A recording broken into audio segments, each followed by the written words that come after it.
I love the introspective comments many of you guys leave under my videos. Please keep them coming. They add further perspective to the topic being discussed, so please keep sharing with each other. One such thoughtful and reflective comment was left by Erik.W. I suspect he's a fellow writer because it was very well written and entertaining. The comment was left under my recent video called Why Relationships Are Harder with Age, an Immovable Feast, where I opened up about how hard it is and must be for us to find anyone who fits with us over time as we form into a very specific person with age. Erik.W.'s comment was, the mating ritual, postural displays, salmon ladders, and burrows that need digging.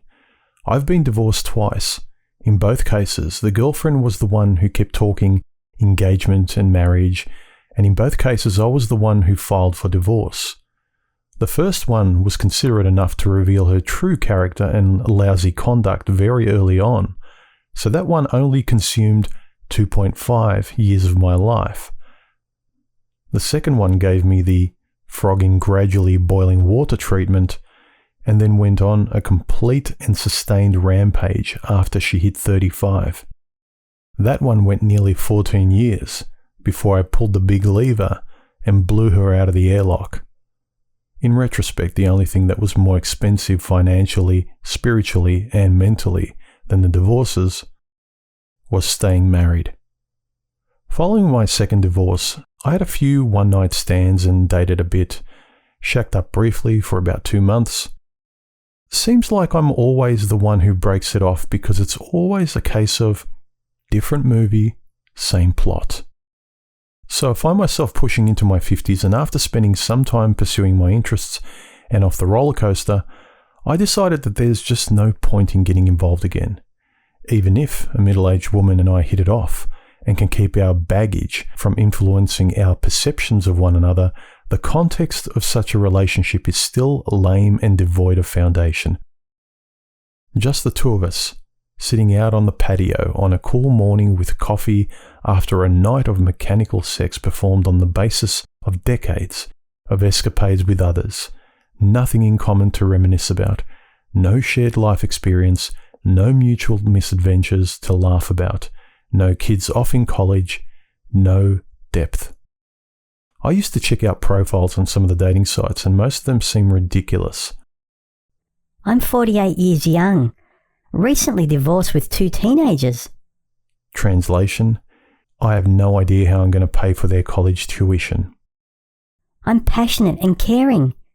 Translation: within 90 days of shaking up, I'll vociferously object to everything you say and do, and everything about you will be open for debate. I'm ready to start my next adventure. Interests: dining, dancing, travel, cruises, horses, and Harley Davidsons. Translation: provide me with an amazing life because the wall is hard. Oh yeah, at this point in my life that sounds just splendid to me and my wallet. Thanks for that brilliant piece, Erik. I thoroughly enjoyed reading it, as I'm sure a lot of guys will enjoy hearing it if they already haven't read it in the comments. Firstly, the frogging gradually boiling water metaphor was very well put. The idea of suffering slowly. Our complacency often has us just trudging forward like a plough horse in someone else's lifestyle, working ourselves to death in jobs and routines for others' dreams, never our own.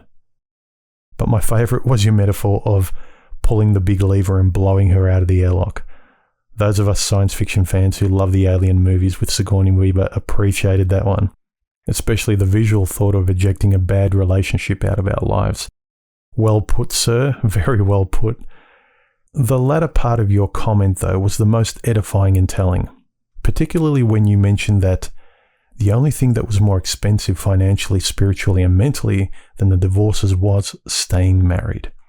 That really brought home to me the significance of the time wasted in living a life that is simply not yours. This is the thing that we can never have a do-over on. Time.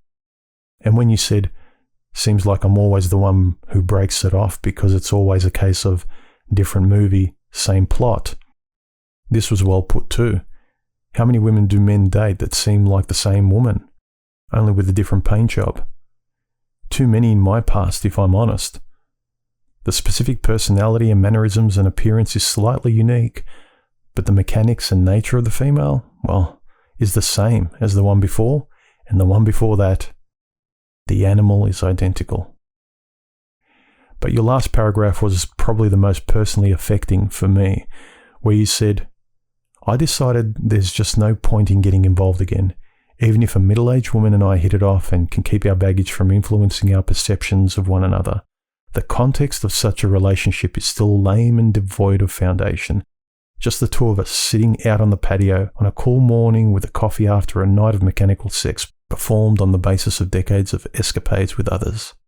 Nothing in common to reminisce about, no shared life experience, no mutual misadventures to laugh about, no kids off in college, no depth.